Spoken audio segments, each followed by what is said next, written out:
Hello, and welcome to another exhilarating edition of the Drywall podcast. I'm your host, Nick Harmon. With us today, we have David Lee out of Springfield, Missouri, with Drywall magazine, a group he started.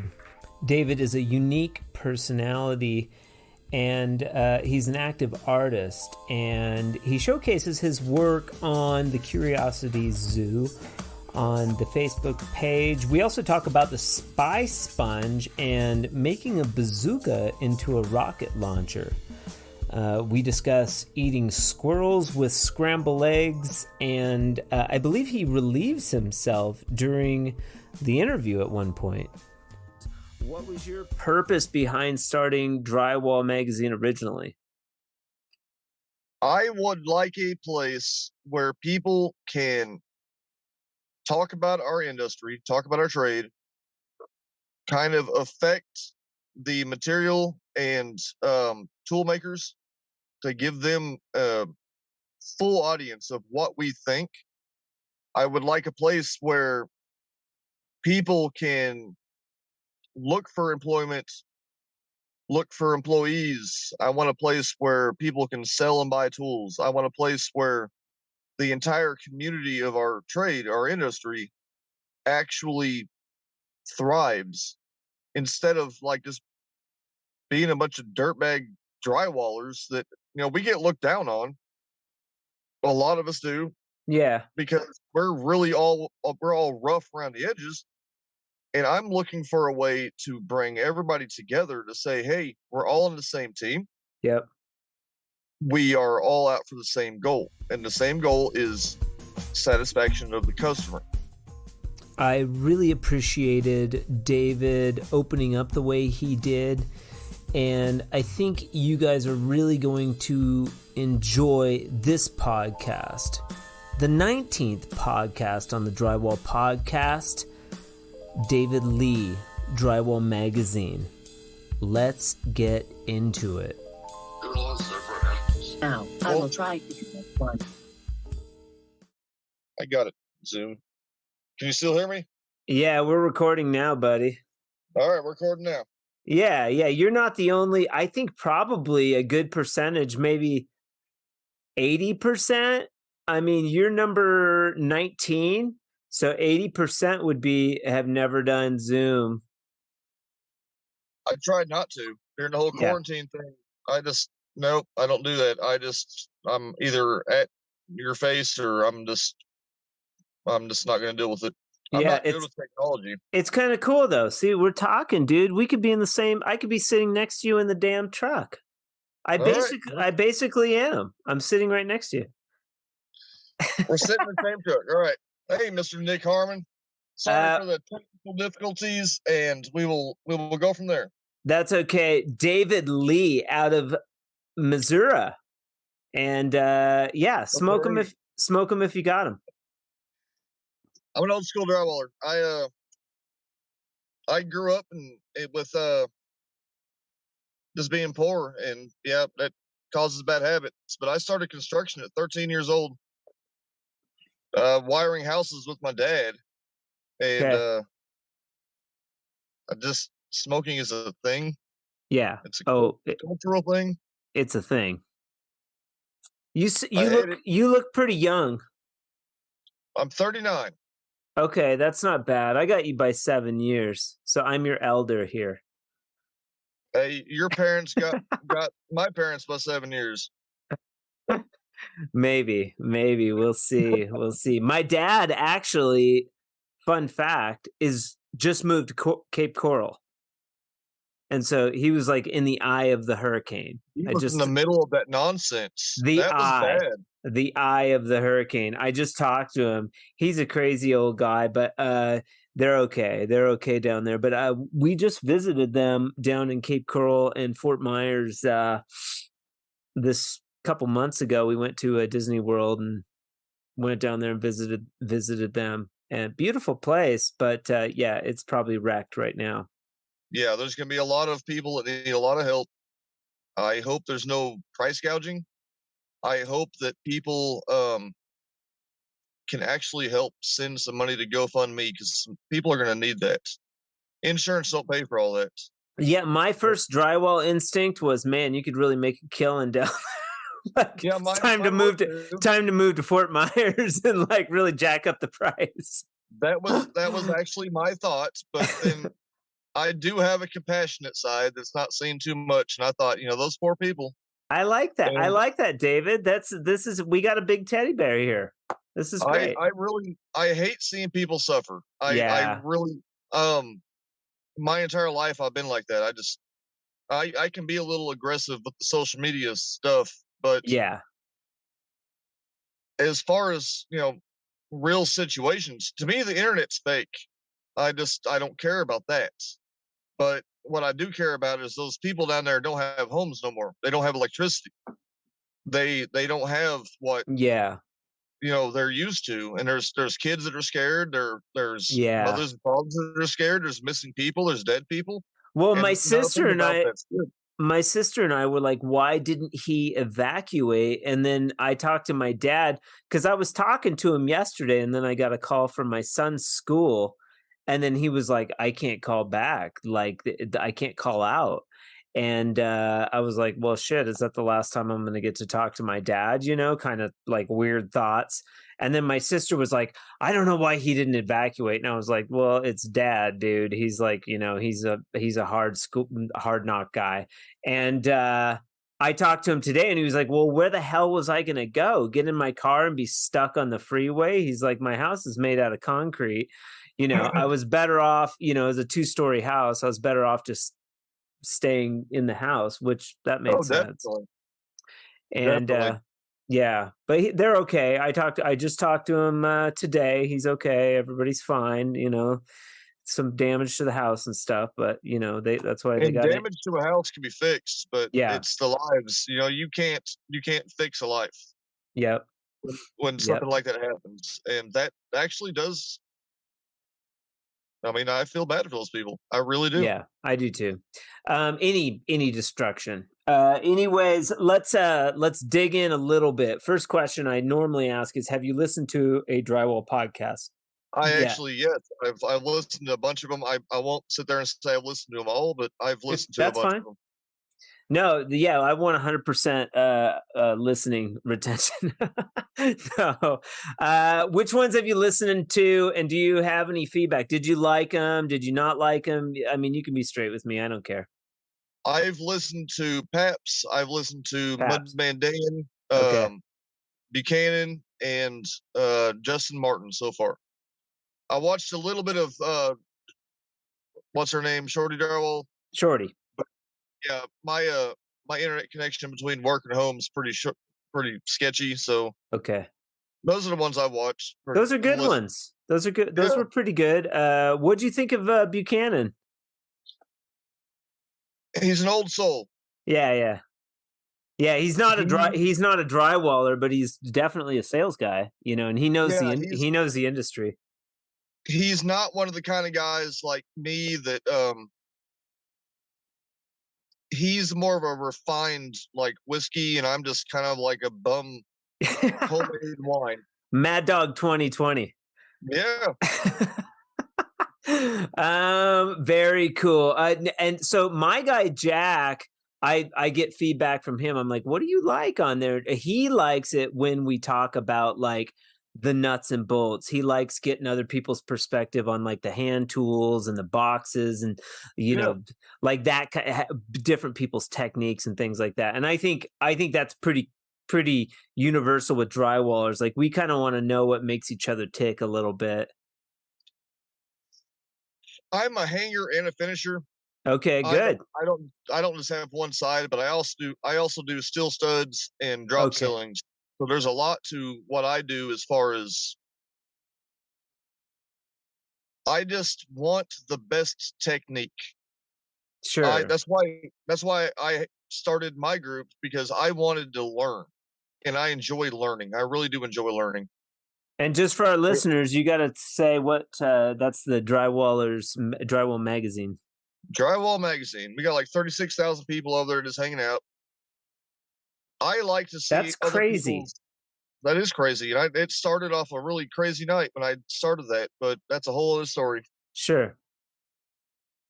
As far as tools and techniques and all that, I'm not loyal to any tool. Yeah. I'm not loyal to any brand. Yeah. If you were to look at my tools, I've probably got every brand you can think of. Now I've got Level 5, I got Tape Tech, I got Columbia, I've got North Star, Sure. I've got Blue Line, whatever Premier, whatever it is for finishing tools. I use a Hyde 5 knife Yeah. for my finishing. Marshalltown came out with a pretty good, run of knives there, like 8s, 10s, 12s, 14s, Yeah. stuff like Yeah. that. The only thing that I'm really specific about it is my stiletto hammer, because that's just like the cock of the walk. You've got a stiletto hammer, that means that you just have some money to blow, pretty much. The stiletto hammer is the what? What was that expression again? The cock of the walk. The caulk of the walk, like the caulking, or the like if you're cocky and you're walking down the road, you're cocky. Out here we raise chickens out here, so the cock of the walk is I like love it. when that rooster is about to go get him some hens and make me some more babies that I can sell. That's Yeah, the cock of the walk. You that's can tell their walk. They're cocky. So I was thinking David Lee, the King of Drywall, as a title, but I feel like we got a new title now. We got David Lee, Cock of the Walk. Cock of the walk. That's way better. All right, I got there's some funny in there, David, and so we can have some fun with that. But no, I've never heard that expression. I really like it. Makes me think of John Travolta and Staying Alive, man. When he struts. And then with all my haters online, they're gonna tell you I'm a dick. I can be if I be. I match people's energy, so if they come on at me rude, I'm gonna come back rude too. But I'm just here. That's the cool part about the Drywall podcast, though, is that, I mean, even with like the unmentioned person that you are taking their place today, even with someone like that, or, there's some characters that I've gotten into it with on social media where I'm like, you know what? Part of me really wants to interview that guy. Just bury the hatchet. Let's interview him, because when you're in a situation like this, it's way harder to be a dick. I don't think I was ever mad with you about anything. No, we never got into it. Now there's some other people. I'd know, man, because I'll carry that stuff. I'll carry that stuff for years. It's the trades. You just talk, man. And then with being drywall, we're not like everybody else. We're just not. We're different. The pace of our job, whether it's hanging or it's finishing, it's not like any other job in the trades. We are different. Just hanging itself. We put up these boards at a pace that no other trade can do that for 8 hours straight. They cannot do it. It's unruly. I've had people that worked for me, they brag about how they can bench press, 300 pounds, but they quit after 3 rooms. Yeah. And then my little skinny ass is over here, 190 pounds, 6'2", not even breaking a sweat. These people cannot keep up with us. And then on the finishing side, the eyeball that you have to really make a customer's house. And that's where I come in is this isn't just a job for me. This is my career. Okay. And when I walk into someone's house, a homeowner, this is usually going to be the biggest investment they ever made in their entire life. Why would I not make that as good as I can? Yeah. Go out. I'm not there to complain. I'm there to work. I'm there like to do that. my job.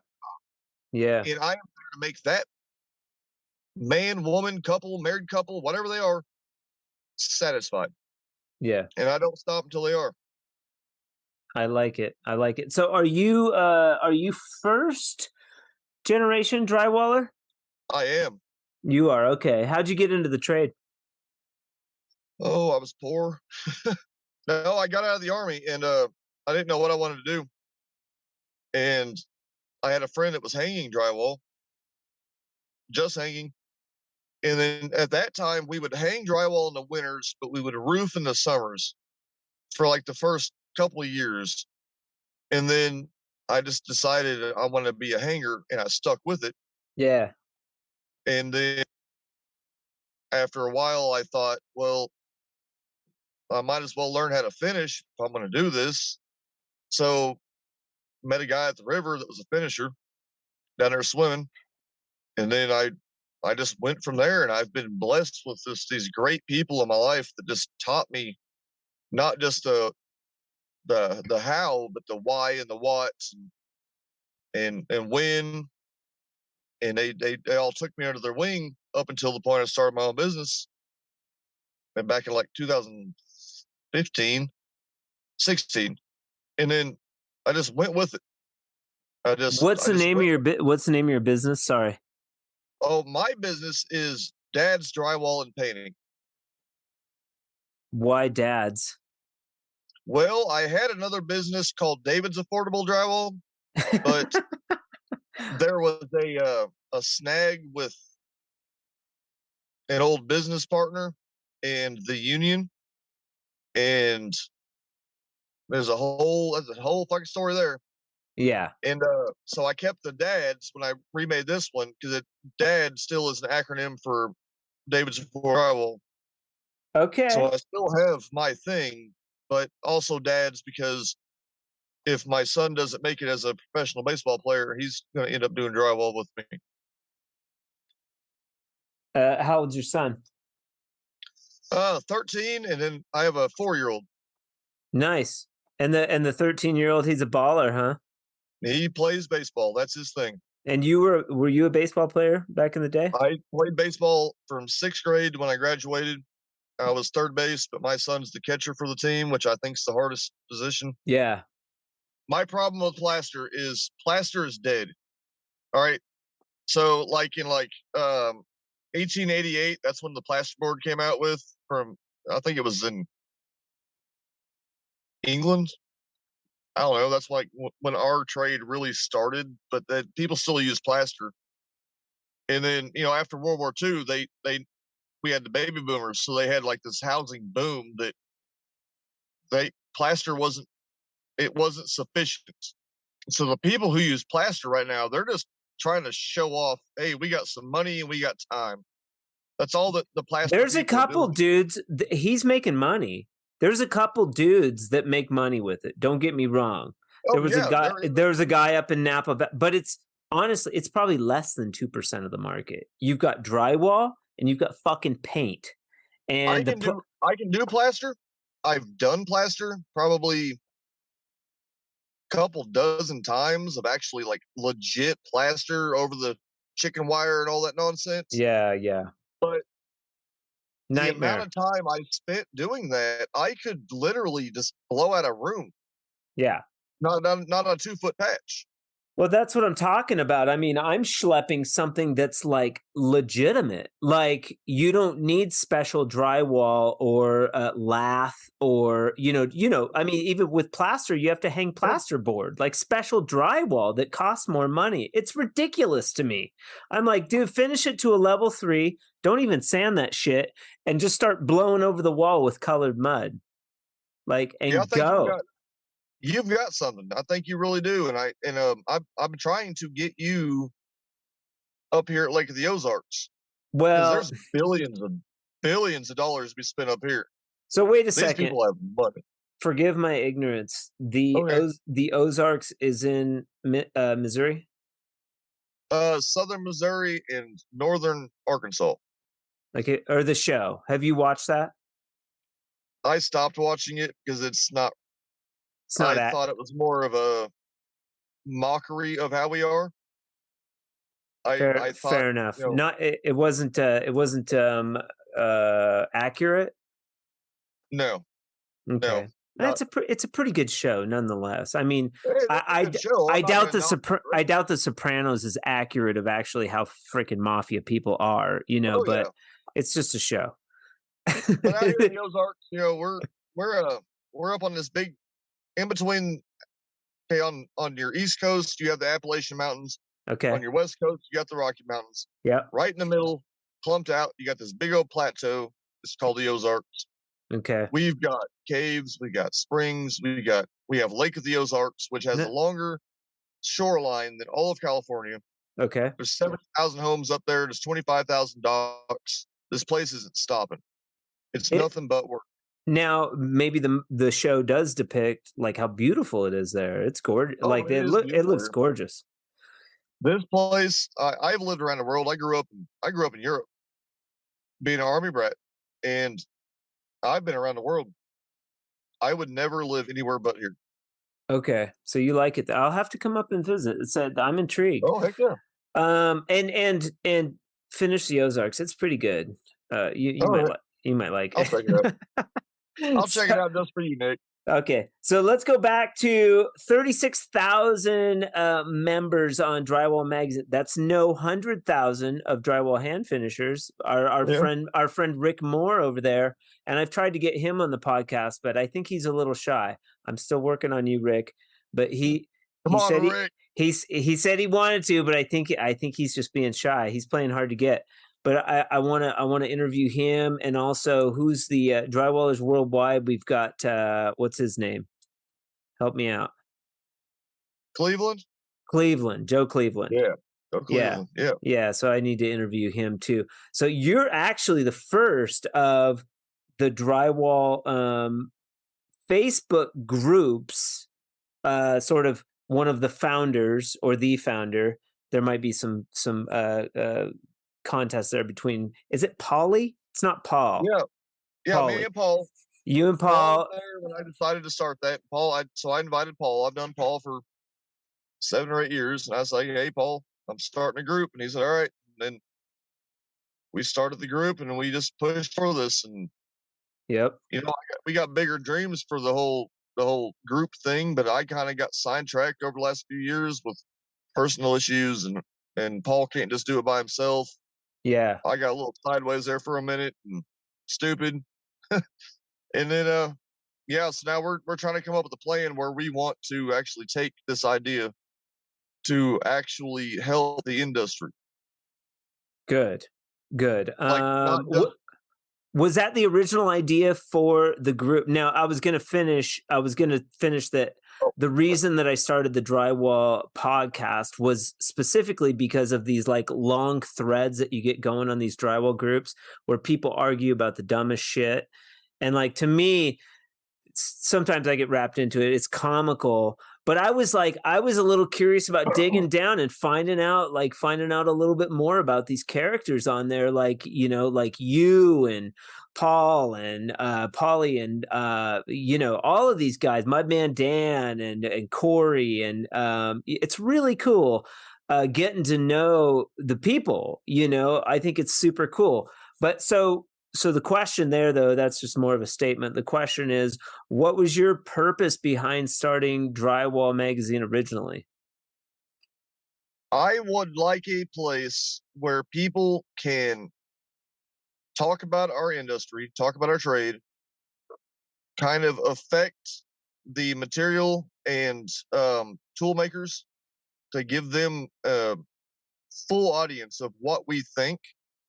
I would like a place where people can look for employment, look for employees. I want a place where people can sell and buy tools. I want a place where the entire community of our trade, our industry, actually thrives instead of like just being a bunch of dirtbag drywallers that we get looked down on.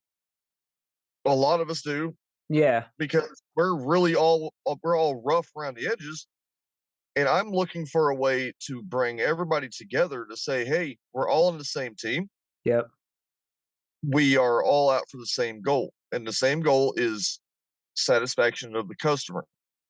And if you're not bringing something that's going to bring satisfaction to the customer, that's usually when I get kind of mean on the group. When I understand sarcasm, been working construction since I was 13 years old. But there's a point you're doing it just to be an online dick. There's no reason to be an online dick just to be an online dick. There's a reason that we're all together having a conversation about why you're going to completely cover the mud around the box when there's a blowout. There's a conversation about safety. I've seen several about safety. That guy with the ladder thing where it hooks onto the wall. That's brilliant. Yeah, Because we work he's that that's Shane Larson. It's called The Renegade. He's been on the show.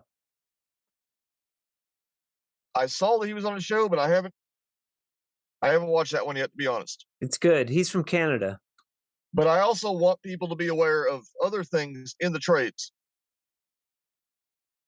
I've noticed in my time in the trades, drugs and alcohol are like king, and it's bullshit.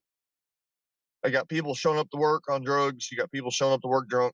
That's not okay, and they wonder why we're frowned upon. Yeah. And then mental health.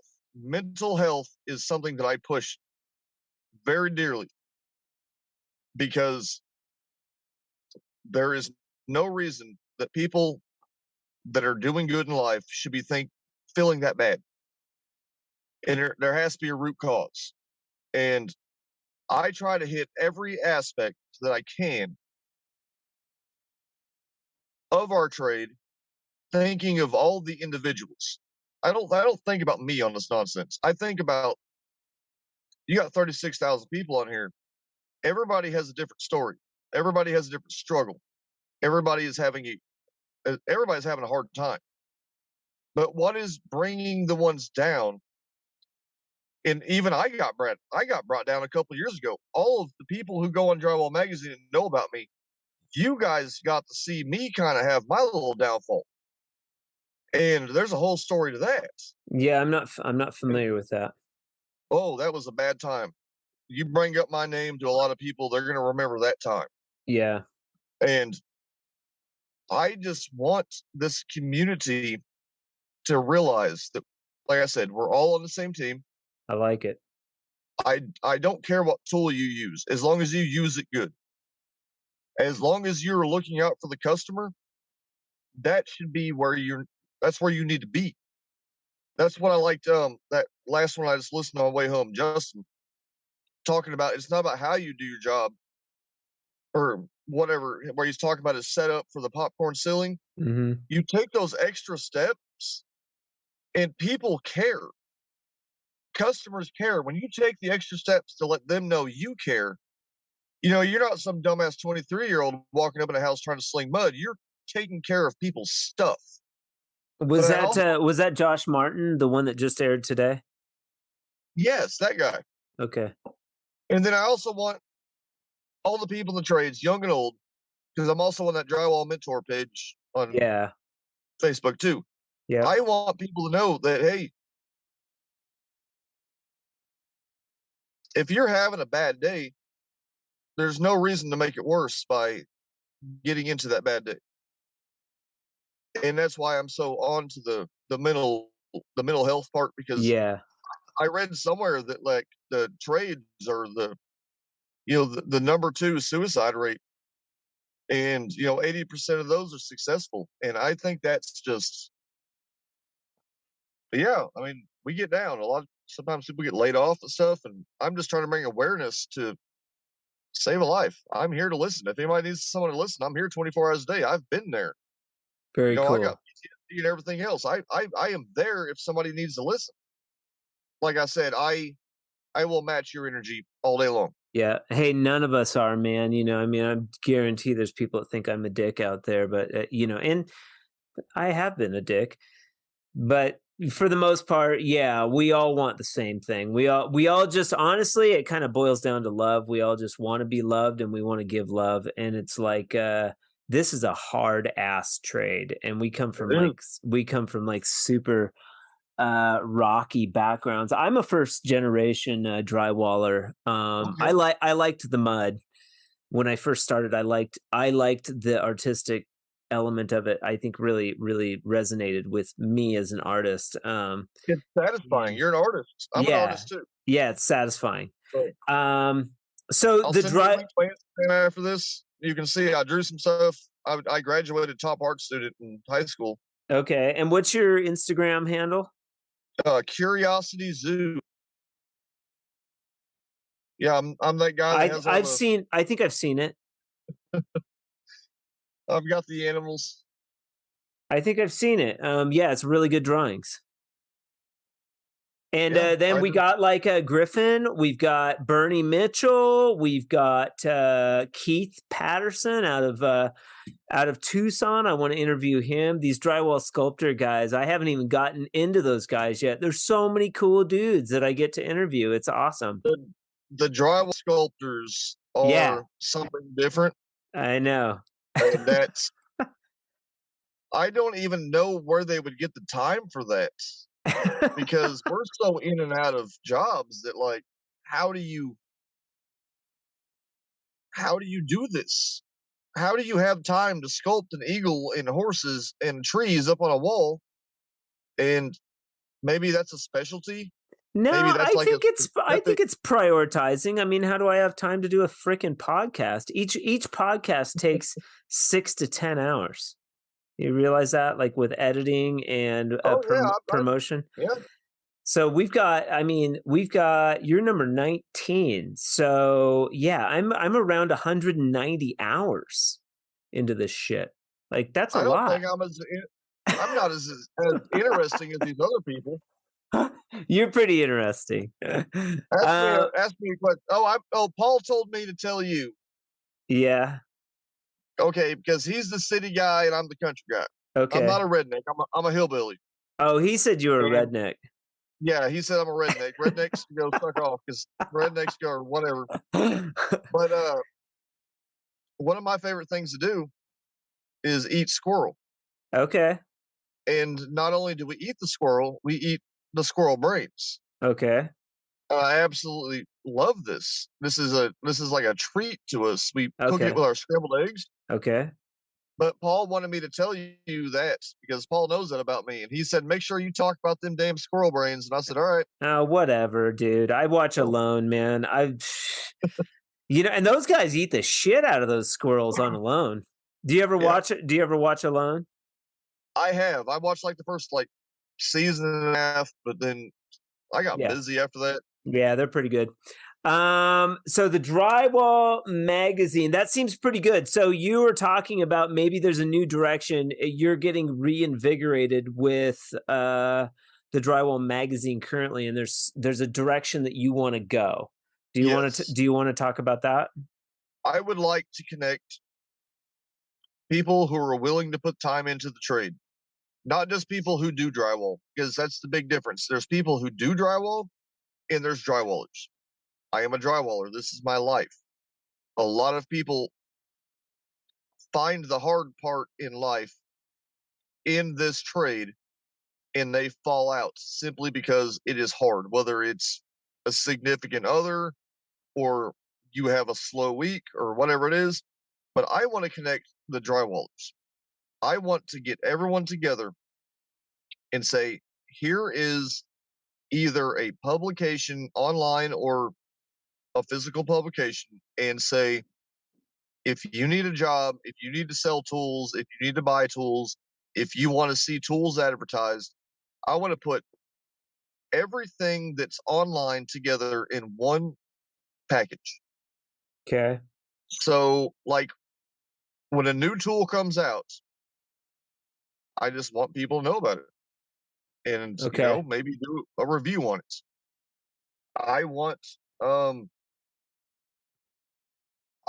drywallers to not be so stigmatized, and I think we need our own trade because drywallers don't have a trade. If you're a drywall finisher, you're in the painter's trade, and if you're a drywall hanger, you're in the carpenter trade, the carpenter union. I would like drywallers to actually be their own thing. Yeah.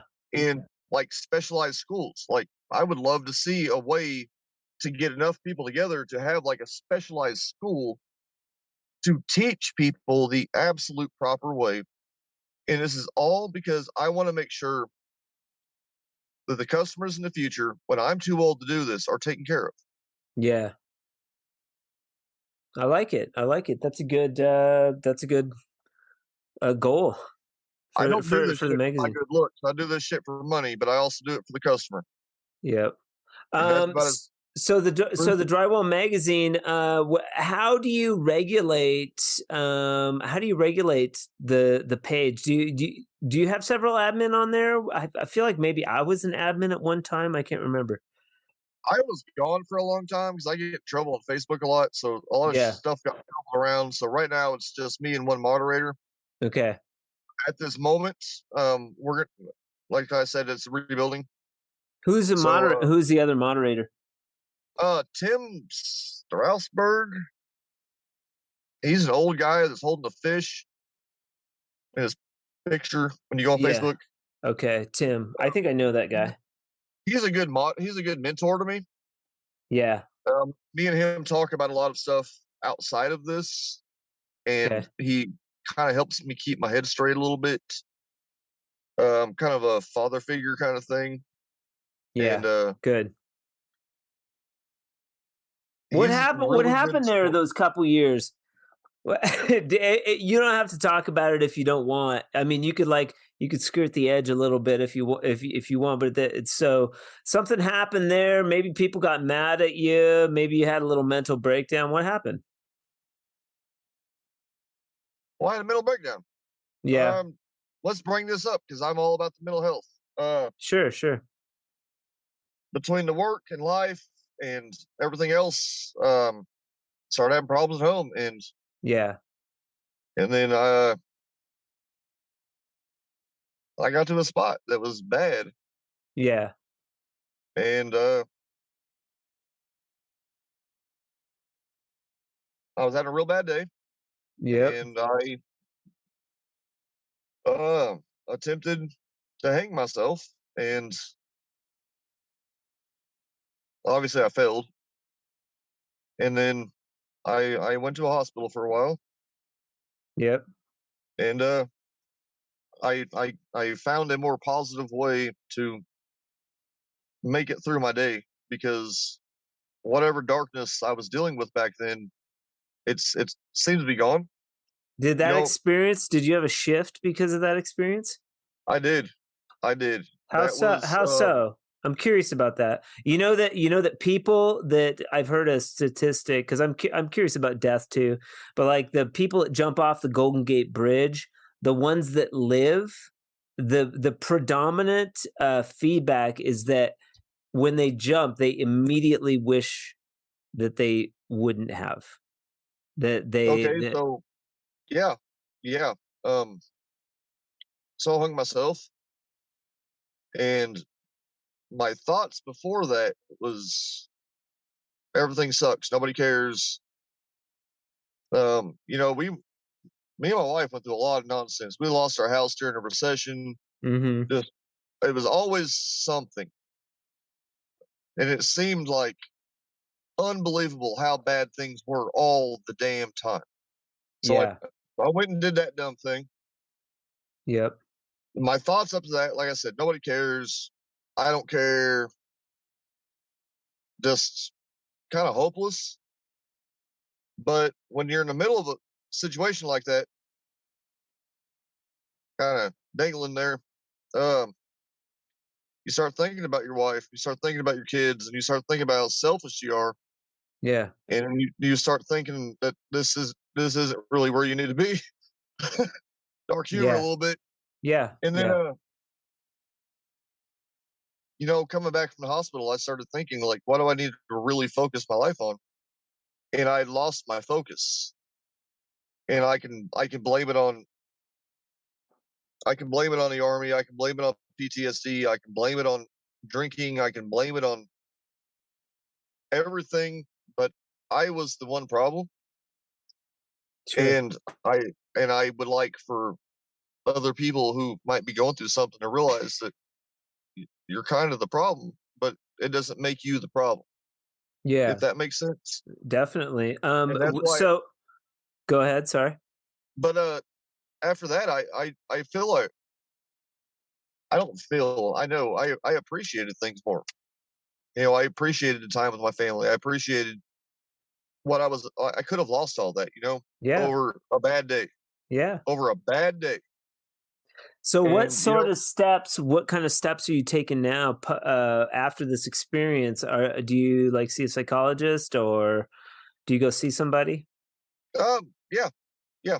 I I found someone who actually listens, and I have actually not went for a while now Sure. because that dark time's over, and so now that's why I'm trying to be more positive with we're all on the same team. That's why Yeah. I'm more positive, like push for the customer. If you work for somebody, be the employee that you would want to be. There's so many positive aspects to your trade. Yes, hanging drywall sucks. Finishing drywall sucks. We all know that. The world knows drywall sucks because online drywall personalities have let us know that it sucks. But it shouldn't have to suck that bad.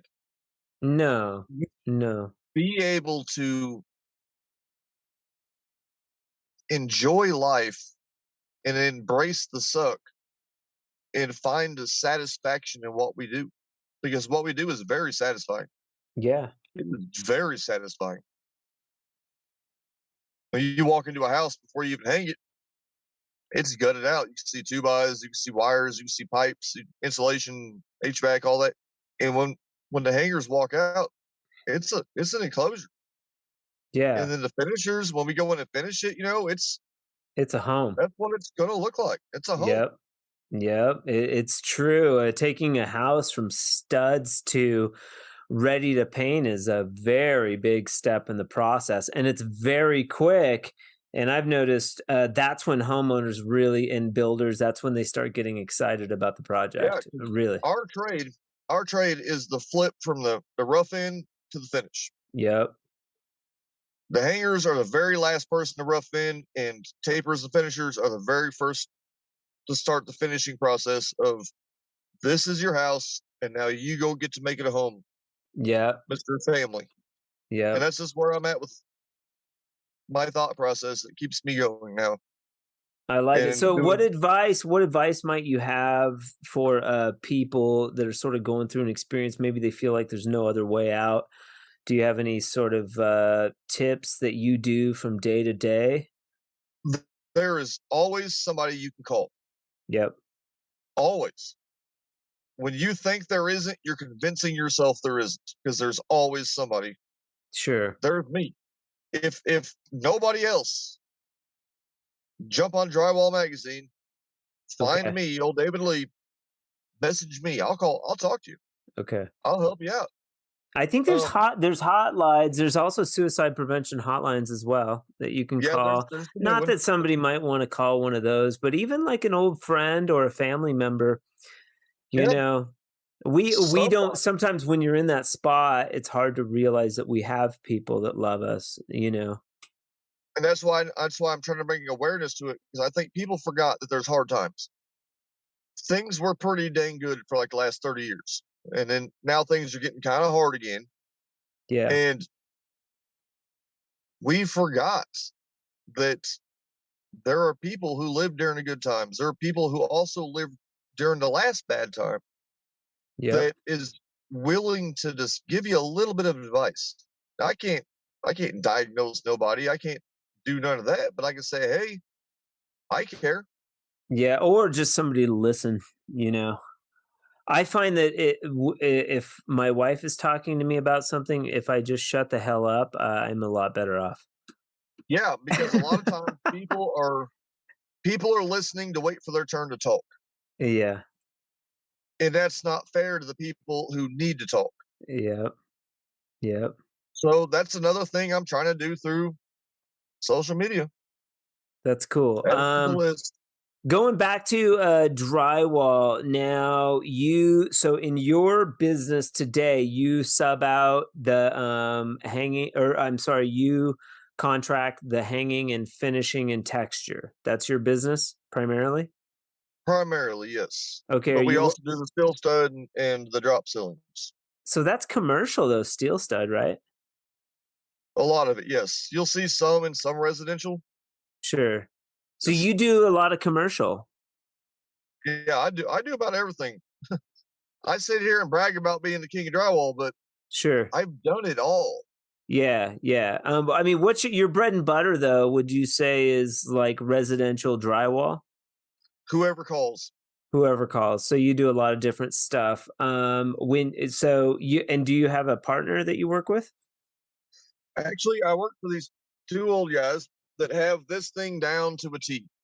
Okay. They're old school hangers. Okay. They have taught me efficiency in a way that Wait, I when you never say even old guys, I hope they're older than 46. maybe. No, they're they're getting close to retirement. Okay. And then we also have a couple finishers. It's a father son team that works with us too. That I kind of help everybody. But like tomorrow, we're going to start commercial. We just finished up residential today. Okay. I might be at commercial all next week. I And might be at you'll commercial go in, will you go in doing like a steel stud or will you be hanging tomorrow? tomorrow's going to be steel stud. Okay. 100-foot wall, 8 foot 6 inches tall, with a partition at 19 foot 7 inches. Okay. Very cool. And And then that's you'll hang that and finish it as well. it's going to get FRP on it, which is the fiberglass reinforced panels. So we'll hang the Okay. drywall, but you hang it backwards, so the recess isn't in there. Okay. And then you glue the stuff up, Cool. and we do Gravy. all the interior systems, but drywall's my gravy. Okay. All right. Good to know. And then when you go to finish the drywall, are you finishing it all by hand? Do you use the tools? Where do you which side of the line do you do you land on that debate? That depends on the job. It Because I depends know on the situation. Polly's like he's straight hand finisher guy, right? Yeah. So Paul does straight hand. I do whatever it's called for. There's certain times that tools can't do the job. Like if Okay. you're going in and doing a fill coat around top out, you cannot do that with a tool. You have to do that with a pan and knife. Okay. But if you're in like big open rooms that have nothing but busted flats in them, row machines all day long. Sure. But then you're always going to hit spots where you have to have hands, like around light boxes that wasn't routed correctly, busted rock, a blowout at a seam or a flat or whatever it is. I mean, you really have to look for this stuff. This is what your eyeballs are for in this trade. You have to know at where can I use automatic tools, and at where can I use my hands.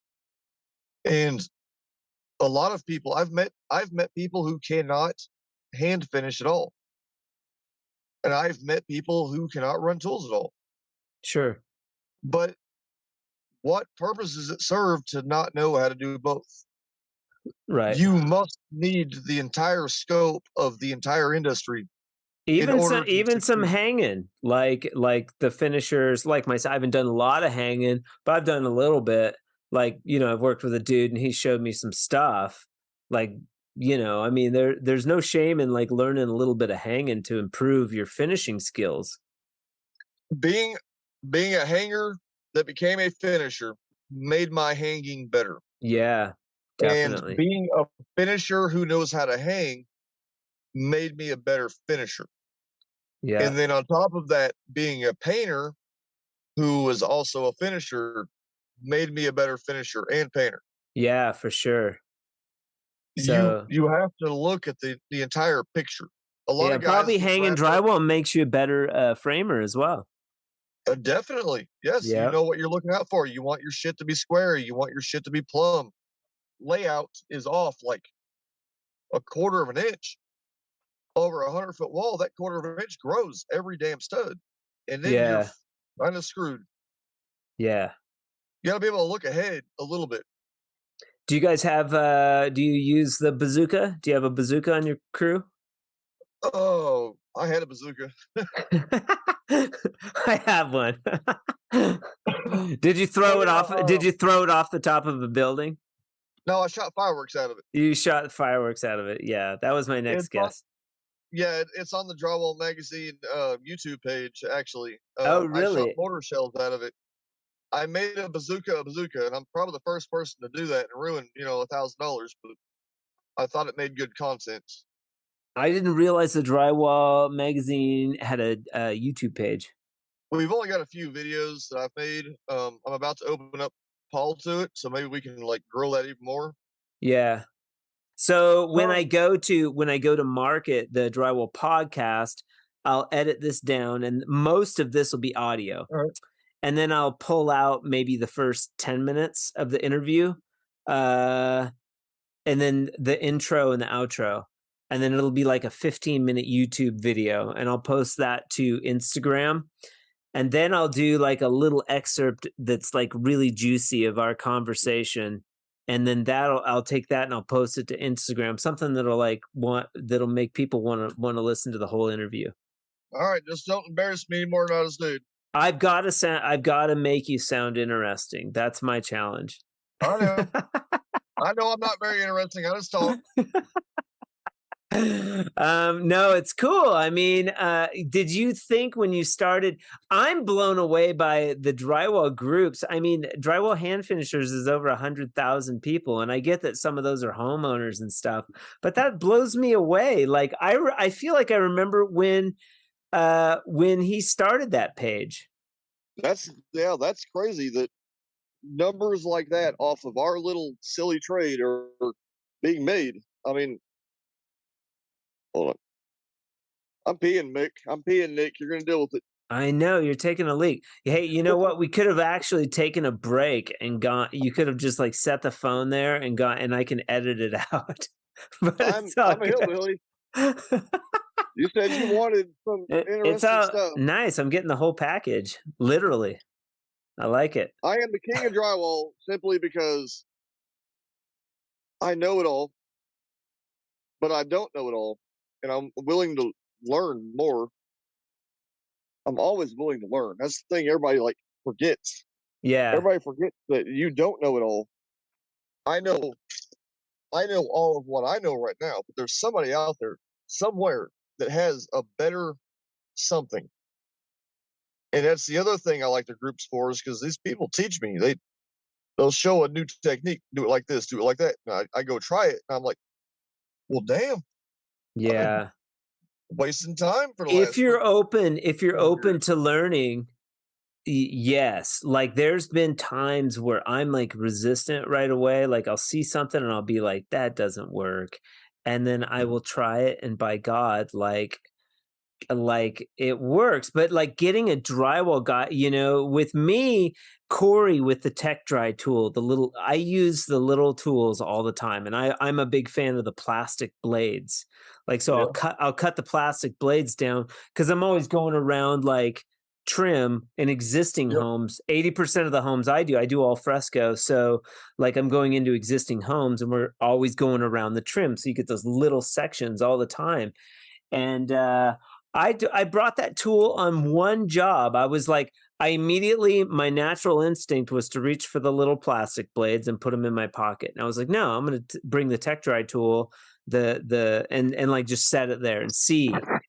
And sure as shit, man, that little tool, I used 2 different sizes on a powder room on one little bathroom. And I was like, dude, I'm sold. That's crazy.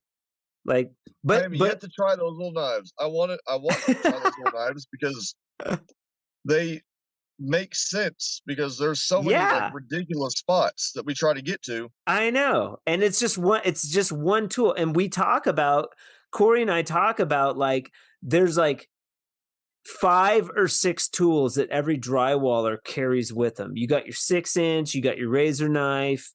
This is just the shit that I carry with me. Then I carry like my 1-inch, my 2-inch, and then you've got like your panner, your hawk, and then maybe your 10-inch blade. There's like just a select amount of things when you're finishing that you want to carry with you. And I was telling Corey, I was like, dude, that is a tool that like should be, you got to get in that 1 to 6 things that the drywaller carries with them. Like that's where you need to be, man. That's a sweet spot. Just like my hat, the spy sponge. Okay, that thing is badass. Oh yeah, that's a fantastic idea. Yeah, is it the light sponge? Yes. Duh. Duh. Yeah, fucking duh.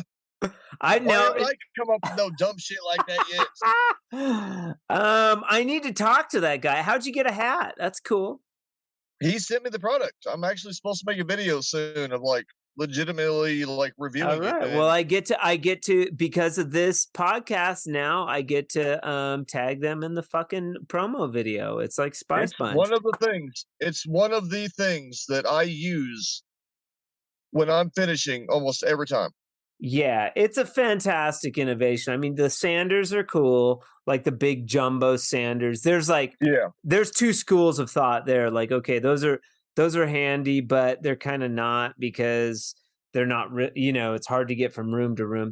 I'm sure there's criticisms, but that Spy Sponge, there's very little criticisms there. I mean, outside of you like the design of the sponge and all that. I wished it was more like the Trimtex, where like the obtuse angle did not have no grits on it. It was more smooth. Trimtex has that rounded edge. I really like. Yeah. They That's about the only thing I can say wrong about this product. Okay. So And then so even Spy Sponge needs to team up with Trimtex and just or Trimtex needs to license that technology I or think something. I think Spy Sponge used the old style of Trimtex sponges. The I design. think that's what he was saying when we talked. Okay. But that's been like months. Yeah. I am Yeah. so far behind on making my video, dude.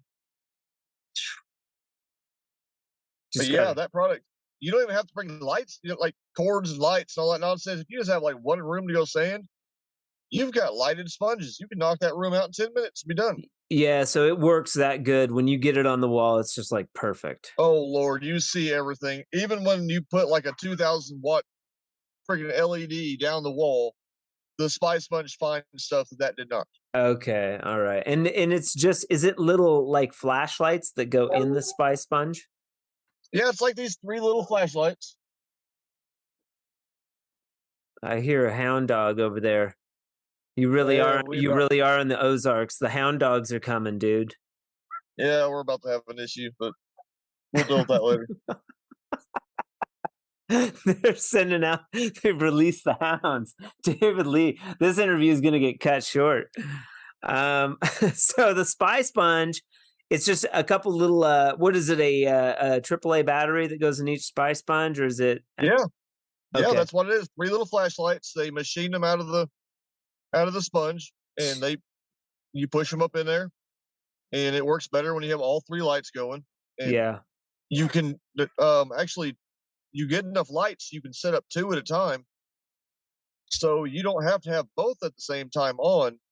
You Okay. can use one as a flashlight down the wall, like immediately as you're going, and the other one is kind of like does a little sanding. And I am very impressed by this product. I Okay. am very impressed. David Lee It is, endorses the Spy Sponge. And they gave you a hat. yeah, it's not a bad looking hat. Not a bad logo. Not too shabby. Where else should we go here? I always ask everybody. You kind of covered a little bit of it, but what would you what knowledge would you bestow to the drywall community if you could say one thing and people listening were hearing David Lee? What would you tell them? One pearl of wisdom or a couple? Start working together. You got all these guys out here that's like a 1 man or a 2 man crew. Everybody's complaining about not being able to find help. We got to start working together. Like how hard would it be for 2 guys that are established to get together and start blowing out houses? Even 3 guys, and Yeah, find a way to make it work. You can't complain about there being no help when you don't want any help.